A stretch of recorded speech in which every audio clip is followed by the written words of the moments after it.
அறிமுகம் தொலைக்காட்சி சொந்தங்களுக்கு வணக்கம். இணைந்திருக்கிறோம் நாம் தினம் ஒரு சிந்தனையில். இன்னைக்கு நம்ம எதை பத்தி சிந்திக்க போறோம்னா பெண்களுடைய கல்வி. இன்னைக்கு பெண்களுடைய கல்வி ஒரு அவசியமானதா, இல்ல அவங்க சும்மா கடமைக்கு ஸ்கூலுக்கு போறாங்க, காலேஜுக்கு போறாங்க, பேருக்கு பின்னால ஒரு டிகிரி வேணும், இன்விடேஷன்ல ஒரு பிஇ எம்பிஏன்னு போட்டுக்கணுன்றதுக்காக கல்வி அவங்க எடுத்துக்கிறாங்களா, இல்ல உண்மையாகவே ஏதாவது நம்ம சாதிக்கணும், நம்ம ஏதாவது ஒண்ணு கத்துக்கணும் அப்படின்றதுக்காக பெண்கள் இன்னைக்கு படிப்பை ரொம்பவே விரும்புறாங்களா மேடம்? பெண்கள் பாத்தீங்கன்னா இருசாரும் இருக்காங்க. நீங்க சொல்ற மாதிரி ரெண்டு சைடுமே இருக்காங்க.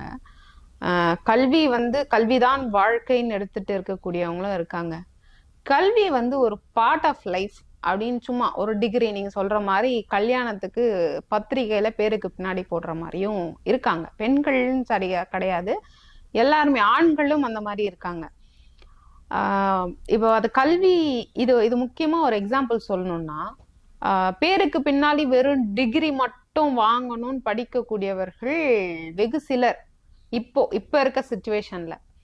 ஆனா ஒரு கல்வி கட்டாயமாக்கப்படுறதுக்கு முன்னாடி ரொம்ப போராடி வந்தாங்க இல்லையா, அவங்க எல்லாம் இப்பயும் வராங்க நிறைய கிராமங்கள்ல இருந்து. அப்படி போராடி வரக்கூடிய பெண்கள், அவர்களுக்கான கல்வி பாத்தீங்கன்னா சும்மா பேருக்கு பின்னாடி போடுற டிகிரி கிடையாது, அது ஒரு வாழ்க்கை. நான் ஒரு எடுத்துக்காட்டா சொல்லணும்னா நான் என்னையே சொல்லுவேன். ஏன்னா என்னோட ஒட்டுமொத்த குடும்பம் எந்த ஜெனரேஷன்லயும் யாருமே காலேஜ் பக்கமே போனது கிடையாது. நான் தான் ஃபர்ஸ்ட் விமன் இந்த ஓவரால் ஜெனரேஷன்லயே. நான் விமன் மட்டும் கிடையாது, ஃபர்ஸ்ட் கிராஜுவேட்டே நான் தான். மென் எல்லாம் கிடையவே கிடையாது. அப்ப அந்த கல்வியினுடைய எனக்கு என்னன்னே தெரியாது இல்லையா. இப்ப முன்னாடி படிச்சிருக்காங்கன்னா வீட்டுல இதோட முக்கியத்துவம் தெரியும், இது சொல்லுவாங்க, அதை படிக்கலாம், ஓகே.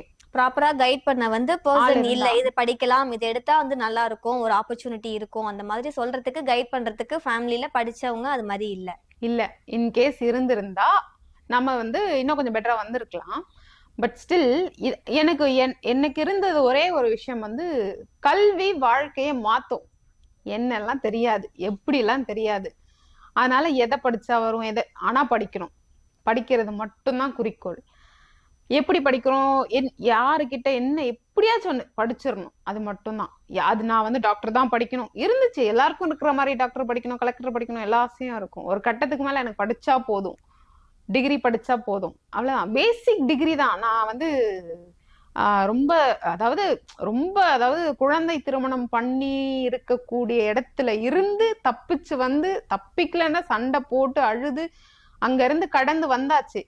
கல்லூரி சேர்க்கக்கூடிய நேரத்துல அப்பயும் ஒரு தடை, திருமணம் படிக்க. ஆமா, திருப்பியும் சும்மா இருப்பாங்களா ஊர்ல, அதேதான் திருப்பியும் ஆரம்பிச்சுட்டாங்க. எங்க வீட்டுல இருக்கக்கூடியவங்க சொன்ன வார்த்தை என்ன தெரியுமா? எங்க வீட்டுலனா சுத்தி இருக்கக்கூடியப்பாங்க, பெரியப்பாங்க, அவங்க எல்லாம் அப்பெல்லாம் சொல்ற வார்த்தை என்னன்னு பாத்தீங்கன்னா, நீ எனக்கு என்னோட சித்தப்பா ஒருத்தர் படிக்கிறதுக்கு ரொம்ப சப்போர்ட், படிக்கிற விஷயத்துல மட்டும். நான் ஆடுறேன்னா நான் என் கூட சேர்ந்து அவரும் ஆடுறாருன்னு சொன்னாரு. அது ஒரு சிம்பிள் டேர்ம். எதுக்கு? பேசிக்கான ஒரு கல்வியை நான், என்னுடைய உரிமையை நான் பெறுறதுக்கு அவர் சொன்ன வார்த்தை அது. இன்னொன்னு, நான் சண்டை போட்டாச்சு, போய் சேர்ந்தாச்சு காலேஜ்ல, எல்லாம் படிச்சு ஒரே குறிக்கோள் படிக்கணும். ஆனா அங்க படிக்கும் போது தெரியுது, கல்லூரியில சேர்ந்த அத்தனை பேர் இருக்காங்க, அதுல எனக்கு கல்வி எப்பேற்பட்ட முக்கியமான ஒரு விஷயம் எனக்கு தெரியும். ஏன்னா நான் இத்தனை பேரை கடந்து இத்தனை பேர்கிட்ட சண்டை போட்டு போய் படிக்கிறதுக்கு போயிருக்கேன். ஒரு தடைகளை தாண்டி அந்த இடத்துக்கு போயிருக்கின்றதால அதோடைய அருமை உங்களுக்கு தெரியும். ஆனா அங்க அவர்களும் நிறைய பேர் பாத்தீங்கன்னா கிராமங்கள்ல இருந்து வந்தவங்க தான். ஆனா நீங்க சொன்ன மாதிரி பேருக்கு பின்னாடி கல்யாண பத்திரிகையில டிகிரி போடணும் அப்படின்ற கான்செப்ட்ல படிச்சவங்க நிறைய பேர் இருக்காங்க. ஆனா நான் நிறைய டைம் நான் அதை ரியலைஸ் பண்ணது போதும். காலேஜ்ல படிக்கும் பொழுது நான் இந்த டிகிரி படிக்கிறதுக்கு இவ்வளவு பிரச்சனையை சந்திச்சு இத்தனை பேர்கிட்ட சண்டை போட்டு போய் சேர்ந்திருக்கேன். ஆனா இவங்கெல்லாம் அசால்ட்டா சேர்ந்திருக்காங்க. ஆனா அவங்க ஏன் கான்சென்ட்ரேட் பண்ணி, அவங்களுக்கு எனக்கு இவ்வளவு கஷ்டப்பட்டு கிடைச்ச ஒரு விஷயம் அவங்களுக்கு ஈஸியா கிடைச்சிருக்கிறதுனால அவங்க ரொம்ப அசால்ட்டா எடுத்துக்கிறாங்க. டிகிரி அரியர் ஒரு மேட்டர் இல்ல, பிளஸ் காலேஜ் முடிச்ச உடனே வேலைக்கு போகணும், பிளஸ் கெரியர்ல சக்சஸ்ஃபுல் ஆகணும், அது எதுவுமே இல்ல. அரியர் வச்சாதான் கெத்து அப்படின்ற மனநிலைமையில மேபி அவங்க இருந்திருக்கலாம். அது ஒண்ணு. இன்னொன்னு அரியர் வச்சாலும் நம்ம எல்லாம் அரியரே விழக்கூடாது, நம்ம படிச்சு காமிக்கணும், ஜெயிச்சு காமிக்கணும்ன்ற ஒரு வெறியோட போய் சேர்ந்திருக்கோம். அவங்க அப்படியே சும்மா அப்படியே ஃப்ளோலன்னா கூட வந்து ஏதோ ஒரு கோல் வச்சுட்டு ஃப்ளோல போனா பரவாயில்ல, சும்மா ஏனோ லெத்தாஜிக்கா லைஃப் போனபடி போகட்டும், காசு கொடுக்க வீட்டுல பெத்தவங்க இருக்கிறாங்க, நமக்கு பெருசா எந்த ஒரு கோல் கிடையாது, எய்ம் இல்ல அப்படின்ற மனநிலைமையில இருப்பாங்க. ஆமா, அப்படி காலேஜ் லைஃப்னா ஜாலியா இருக்கிறது அப்படின்னு சொல்லிட்டு ஜாலியா இருந்துட்டாங்க. அப்ப அந்த இடத்துல நான் ரியலைஸ் பண்ணது இப்ப நான் உங்களுக்கு சொன்னதுதான். அவங்களுக்கு ஈஸியா கிடைச்சிருச்சு, எனக்கு அது ஈஸியா கிடைக்கல. நிறைய போராட்டங்களுக்கு பின்னாடிதான் எனக்கு கிடைச்சது. ஆனா இதனுடைய பிரதிபலிப்பு என்னன்னு பாத்தீங்கன்னா, நான் படிச்சேன், சண்டை போட்டு படிச்சேன், படிச்சு முடிச்சுட்டு வேலைக்கு சேர்ந்தேன், சம்பாதிக்க ஆரம்பிச்சேன். ஆனா என்னுடைய எண்ணம் வந்து நான் வெளி உலகத்தை பார்த்து இதுதான் சரி இதுதான் தப்பு நான் ஒண்ணு உணர்றேன்ல. ஊர்ல வெளி உலகத்தை பார்க்காம எது தப்பு எது சரின்னு தெரியாது. ஆனா அந்த மூட நம்பிக்கைகளை வச்சுட்டு இதுதான் தப்பு அதுதான் தவறான ஒரு விஷயத்த சரின்னு நினைச்சிட்டு இருப்பாங்க இல்லையா, அதை ஃபர்ஸ்ட் நம்ம வீட்டுல உடைக்கணும். அதுதான் மெயின் விஷயம். நம்ம கஷ்டப்பட்டு படிக்கிறது மட்டும் இல்லாம வீட்டுல அவர்களுடைய மனநிலை எப்படி இருந்தது அப்படின்றத நம்ம மாத்தணும், அவங்களுக்கு தெரியப்படுத்தணும். நீங்க வந்து இப்படி ஒரு மனநிலைமையில நீங்க இருந்தீங்க அப்படின்னு தெரியப்படுத்தணும். அப்போ அது எப்படி நடக்கும்னா, டே டு டே லைஃப்ல நம்ம என்ன பாக்குறோம்ன்றத சொல்லுங்க வீட்டுல. நான்லாம் எங்க அம்மாட்ட எல்லாத்தையும் சொல்லிடுவேன், பிராங்கா எல்லாத்தையும் சொல்லிடுவேன். அப்போ அவங்க வந்து அப்படி ஒரு இறுக்கமான மனநிலையில இருந்தவங்க இப்போ வந்து அவங்க ரியலைஸ் பண்றாங்க, இதெல்லாம் ஒரு மேட்டரே இல்ல, இதுக்கு போய் நம்ம என்ன இப்படி பண்ணணும், இதெல்லாம் ஒண்ணுமே இல்ல. இப்போ நான் தான் முதல் டிகிரி படிச்சவ. அப்போ எனக்கு இருக்கிற ஃப்ரீடம் எங்க குடும்பத்துல யாருக்குமே இல்லை. என்னதான் வந்து வீட்டுல இருக்க எல்லாரையும் வந்து அப்போஸ் பண்ணி சண்டை போட்டு படிச்சு, ஆனா நான் சண்டை போட்டது சரியான காரணத்துக்காக, ஏனோ தானோன்னு சும்மா சண்டை போடல. ஏதோ ஒரு காரணம் இருக்கு, உறுதியா இருந்ததுனால சண்டை போட்டு போய் வந்து ஜெயிக்கிறோம் அப்படின்னும் பொழுது அவங்களுக்கு ஒரு சந்தோஷமும் இருக்கு. அதை வந்து அவங்க அதை அக்செப்ட் பண்ணிக்கிறாங்க. ஆனா நம்ம இது ஏனோ தானோ இருந்து வாழ்க்கை ஏனோ தானோ எடுத்துட்டு போயிட்டோம்னா அந்த பெண்களுடைய கல்வியினுடைய ஆழ்ந்த தன்மைன்னு ஒண்ணு இருக்கு இல்லையா, அது வந்து இல்லாம போயிடும். நம்ம படிக்கிறோம்னா something they should be depth in it. ஓகேவா, படிக்கிறது மட்டும் இல்லை, எந்த ஒர்க் பண்ணாலும். நான் இப்போ ரீசெண்டா ஒரு புக் படிச்சுட்டு இருக்கேன், டீப் ஒர்க்னு சொல்லிட்டு. எந்த விஷயமா இருந்தாலும் அதுல டீப் ஒர்க் பண்ணணும். ஓகேங்களா, அது ஒர்க் அவுட் ஆகாத மாதிரியே இருக்கட்டும், அது பண்ண பண்ண பண்ண பண்ணதான் அது நிறைய ஃபெயிலியர்ஸை ஃபேஸ் பண்ணணும். ஆக்சுவலா இத்தனை நாளா ஃபேஸ் பண்ணாத ஃபெயிலியர்ஸை இப்ப கெரியர்ல நம்ம ஃபேஸ் பண்ணும் பொழுது ஃபர்தரா அந்த அடி வாங்கியும் வந்து நம்ம இதுக்கு மேல திருப்பி அதை எப்படி சர்வை பண்ணணுன்றத தாண்டி அதுல இருந்து எப்படி மேல வரணும் அப்படின்னு அது ஒர்க் பண்ணும் பொழுது அந்த எஜுகேஷனோட இம்பார்ட்டன்ஸ் என்ன அப்படின்றது நம்ம புரியும். அப்போ எஜுகேஷன் மட்டும் இல்லாம கெரியரா இருந்தாலும் சரி, எதுவா இருந்தாலும் ஒரு டீப் ஒர்க் இருக்கும் பொழுது அதோடைய அண்டர்ஸ்டாண்டிங் அவ்வளோ சூப்பரா இருக்கும். பிளஸ் அது அண்டர்ஸ்டாண்டிங் ஹை லெவல்ல இருக்கும் பொழுது நம்ம எந்த விஷயம் நம்ம எடுக்கிறோமோ, எந்த விஷயம் செய்யணும்னு நினைக்கிறோமோ அந்த விஷயம் சக்சஸ்ஃபுல் ஆகும். ஃபர்ஸ்ட் நம்ம வந்து முடியுமோ முடியாதோ, சக்சஸ்ஃபுல் ஆகுமோ தோத்துருவோமோ அப்படிலாம் இல்லை. அப்படிதான் நான் வந்து படிப்பு பாஸ் ஆகுமா ஃபெயில் ஆகுமோ அந்த கான்செப்ட்லாம் இல்லவே இல்லை. ஜெயிப்போம் ஜெயிக்க மாட்டோம் இல்லை. எனக்கு இருந்த ஒரே ஆப்ஷன் அதுதான், படிக்கணும். படிச்சாதான் வீட்டுல இருக்க கடனெல்லாம் கட்டிட்டு அப்படியே அடுத்த லெவலுக்கு மூவ் ஆக முடியும். வேற ஆப்ஷனே இல்லை. நான் தான் இன்கம் ஏர்ன் பண்ணி ஆகணும், வேற ஆப்ஷனே இல்லைன்னும் பொழுது சண்டை போட்டது சரியான காரணம் தான், தவறான காரணம் கிடையாதுன்றதுனால அப்போ சரியான காரணத்துக்காக எந்த எக்ஸ்ட்ரீம்னாலும் போய் சண்டை போடலாம், தப்பே இல்லை. ஓகேயா, அப்போ நீங்க வந்து அந்த லைஃப்ல சக்சஸ்ஃபுல் ஆகணும் அப்படின்னும் பொழுது நம்ம நார்மலா நமக்கு அந்த ஈஸியா கிடைக்கல. இப்ப நான் சொல்ற மாதிரி எனக்கு என்னோட கல்வி ஈஸியா கிடைக்கல. அந்த மாதிரி கல்வியோ இல்ல எந்த ஒரு விஷயமா இருந்தாலும் யாருக்கு சுலபமா கிடைக்கலையோ அவங்க அத ரொம்ப நுட்பமா அதுக்காக வேலை செஞ்சு அதை ஈஸியா அடைவாங்க. ஈஸியா அடையறதுல கஷ்டப்பட்டு அதை நல்லபடியா போய் அடைவாங்க. குறிக்கோள் வந்து ஒரு உண்மையான ஒரு நோக்கத்துக்கு ஒரு படிப்புக்கு இந்த மாதிரி இருக்கும்போது அதோடைய பலன் வந்து அவங்க கண்டிப்பா வந்து அடைவாங்கன்னு சொல்ல வர்றீங்க. அதுதான் விமென்னா எஜுகேஷன் ஃபர்ஸ்ட். எஜுகேஷன் இருந்துச்சுன்னா அது அந்த பெண் கல்வி அப்படின்ற விஷயம் பெரியார் அன்னைக்கு எழுதியிருக்காரு, பெண் கல்வின்னு சொல்லிட்டு. அப்போ அந்த பெண் கல்வி வந்து சாதாரண விஷயம் இல்லை.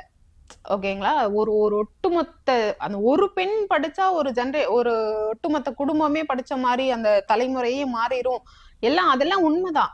இதுக்கு நான் முக்கியமா இன்னொரு எடுத்துக்காட்டு சொல்லணும். நான் வேலை செய்யறேன், எங்களுடைய ஒரு ஹையர் அஃபீஷியல் ஓகேங்களா. ஆடிட் பர்பஸ்க்காக நான் பேங்க்ல ஒர்க் பண்ணிட்டு இருக்கேன். ஆடிட் ரிலேட்டடா வந்திருந்தாங்க. அவங்க வந்து கொஞ்சம் பேசிட்டு இருந்தாங்க, நாங்க பர்சனலா பேசிட்டு இருக்கும் பொழுது ஒர்க்லாம் முடிச்சுட்டு அவங்க பாம்பேல இருந்து இங்க ஆடிட்க்கு வந்திருந்தாங்க. ஆடிட்க்கு வந்தப்போ அவங்க வந்து சென்னையை சுத்தி பார்க்கணும்னு ஆசைப்பட்டாங்க. சரி நான் இங்கே தான் இருக்கேன்னு சொல்லிட்டு கூட்டு போக சொன்னாங்க. நானும் கூட்டிட்டு போனேன். மெரினா பீச் எல்லாம் சுத்தி பார்த்துட்டு அப்படியே இங்க இருக்க சிட்டி சென்டர்லாம் சுத்தி பார்த்துட்டு படையப்பாப்படத்துக்கு கூட்டு போயிட்டு சுத்தி பார்த்துட்டு மொத்தம் நைட் ஒரு 12 மணிக்கு போய் சேர்ந்தோம்.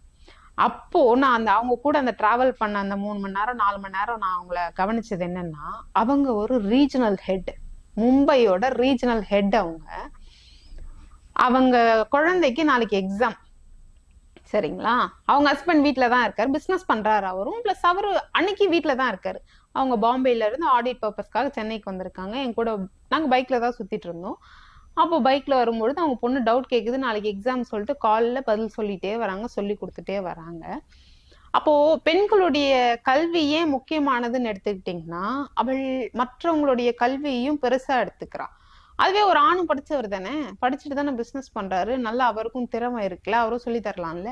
ஊரு விட்டு ஊரு வந்து இங்க அவர் டிராவல்ல இருக்காங்க. அப்படி இருக்கும் பொழுதும் அவங்க பொண்ணுக்கு அவங்க இந்த கல்வியினுடைய முக்கியத்துவத்தை அறிந்ததுனாலதான் வந்து, அதாவது அந்த பெண் தான் அந்த பெண்ணை இன்னொரு அடுத்த நிலைக்கு கொண்டு போக முடியும் அப்படின்ற அந்த உணர்வு இருக்கு இல்லையா, அது வந்து அது ஒரு வேற மாதிரி இருக்கும்.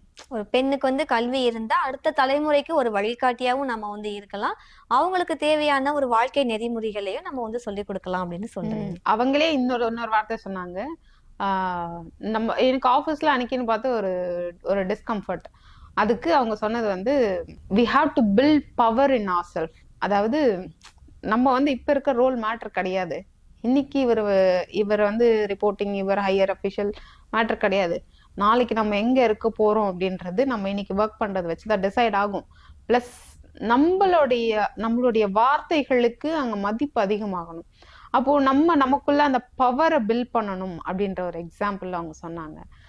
அப்போ வந்து இப்படி எல்லாம் சொன்னவங்க ஒரு பேங்க், ஒரு டாப் எம்என்சி பேங்கோடைய ரீஜனல் ஹெடா இருக்கக்கூடியவங்க, தன்னுடைய குழந்தை 7th standard 6th standard something படிக்குது, நாளைக்கு எக்ஸாம்னு சொல்லிட்டு ஒரு 7-8 மணிக்கு 9 மணிக்கு இருக்கும். அப்போ அந்த டைமுக்கு வண்டியில போயிட்டே போன்ல அப்படியே வந்து ஒவ்வொன்னா சொல்லி கொடுத்துட்டு இருக்காங்க, டீச் பண்ணிட்டே வர்றாங்க. ஆமா, அதுதான் வந்து பெண்ணுடைய கல்வி வந்து தான் எவ்வளவு பெரிய இடத்துக்கு போனாலும் சரி, தன்னை சார்ந்தவர்கள் அதை விட மேல வரணும்ன்றதுக்காக அவர்களுக்கான நேரத்தை ஒதுக்குவதற்கு தயாராக இருப்பார்கள்.